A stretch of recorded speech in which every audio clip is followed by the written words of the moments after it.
Douglas Bickford. It is the 6th of June, 2022 at 8:19 a.m. here in Klamath Falls, Oregon, my hometown. How y'all doing out there today? I'll adjust to my tie. Okay. You all are all. Okay, I got cats running around here. Be careful, Ruby. You are all beautiful people. You weren't born bad like all the religions were telling us. We've been taught and trained that we were born bad. It's not true, folks. You were born full of goodness, okay? And I know I'm going against the grain here, but you were born good and you are full of goodness still, because the world is full of goodness. Because God, who I call the Great Spirit, is goodness, one big ball of goodness. And we're all part of that, okay? But anyway, I am teaching self-esteem out of a book called The Portable Therapist. It's written by a doctor of psychology. Her name is Susanna McMahon. She lives in Madrid, Texas. She's 73. And here's the book, okay? She got a PhD in psychology, folks. She also has a master's in philosophy. And you can't find much about this woman.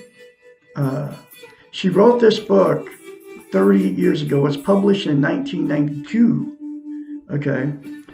But every chapter in this book, almost every chapter, talks about how they have taken away our self-esteem, self-love, self-confidence, self-worth.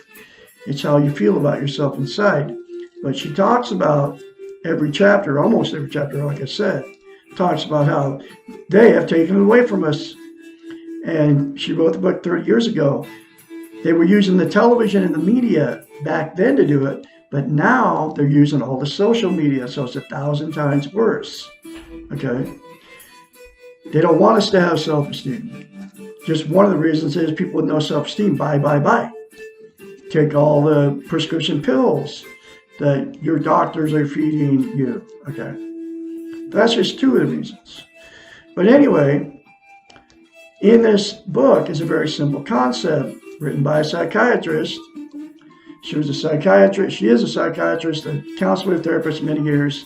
I don't know if she's still doing it because you can't find anything else out about her. Okay. But anyway, there's a very simple concept in here. How to get self-esteem on steroids. I kid you not, it works. She came up with it. It's called mirror therapy. Okay. You look at yourself in the mirror, you say, I love you. Say, I love my inner child. Say, I'm worthy to be loved and worthy to love. Those three things to yourself in the mirror every day without fail will give you self-esteem. Most people don't even know they don't have self-esteem. But the way you know if you don't have self-esteem is we all get in front of the mirror every day, right? If you criticize yourself in front of the mirror in the morning, like most people do, because we're all in front of the mirror. I'm in front of the mirror right now. And you criticize yourself. And if you criticize yourself, it means you don't have self-esteem, self-love, self-confidence, self-worth. Okay? Because if you did have self-love, you loved yourself, you would never, ever criticize yourself in the mirror. And think about this. If you had a new girlfriend or boyfriend or husband or new relationship, just met them, and you're in that phase, the honeymoon phase, and you want them to love you, okay? And they feel the same way about you. You're both in that. You know how it feels. It feels really good, right? But just saying, you're in that phase, right? You would never, ever say, look dead straight in their eyes like you do in the morning when we're in front of the mirror, right? We're all in front of the mirror. And say bad things about them, no matter what it was. But think about it, folks. You'll do it to yourself. So it proves that you don't love yourself because you're saying bad things to yourself. And the correlation between you and the new relationship, you would never do that because you want them to love you. Okay? Do you understand what I'm saying here? Anyway, on with the program. I'm going to go through another chapter. I've been going through this book over a year. Okay? And here's the next chapter from Dr. Susanna McMahon. Chapter 8, Why Can't Life Be Fair? The reality that life is not fair seems to be one of the most difficult and painful concepts for clients to accept. Perhaps the reason for this is that our Western linear model implies, and here's that training she talks about in just about every chapter, implies that it is a fair world, and if you work hard enough and long enough, you will achieve your goals. Perhaps the ideals behind the creation of the United States, the values of equality and fairness for all, have led us to assume that this is the way the world should work.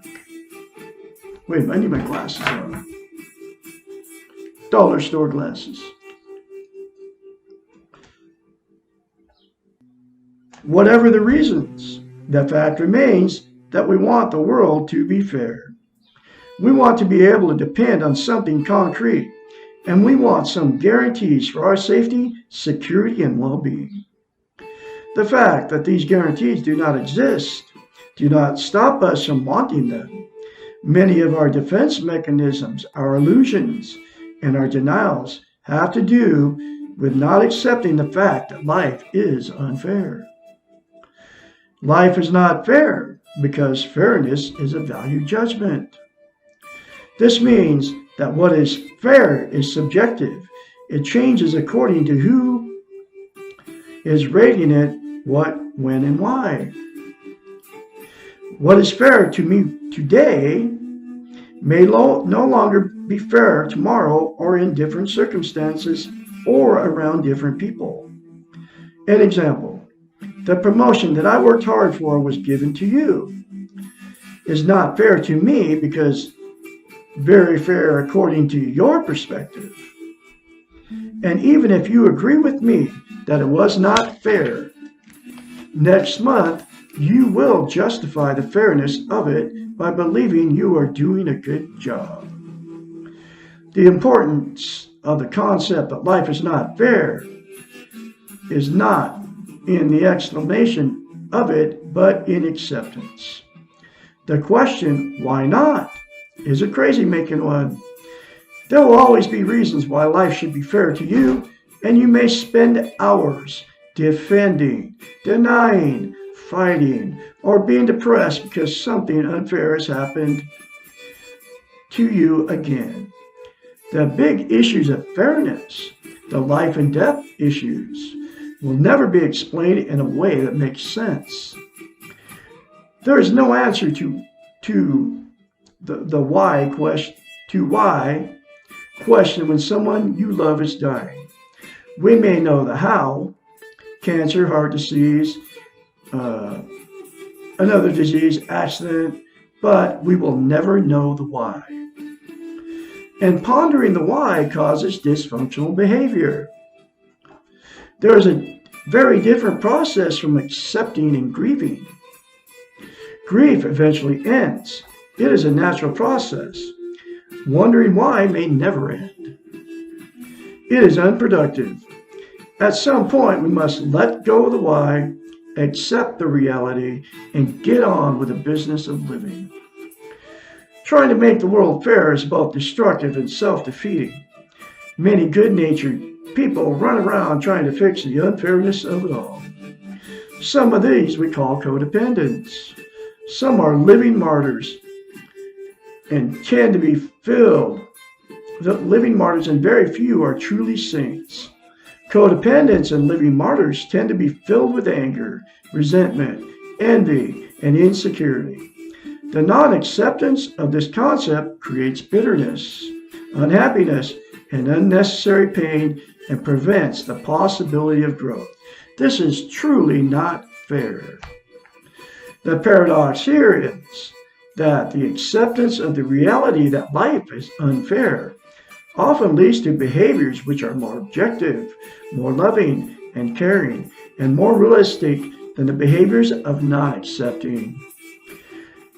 These accepting ones are often perceived as more fair than those who are trying to force the world to be fair. Whew. There's another very important chapter for you folks out there. Please like, share these videos because they are life-changing, folks.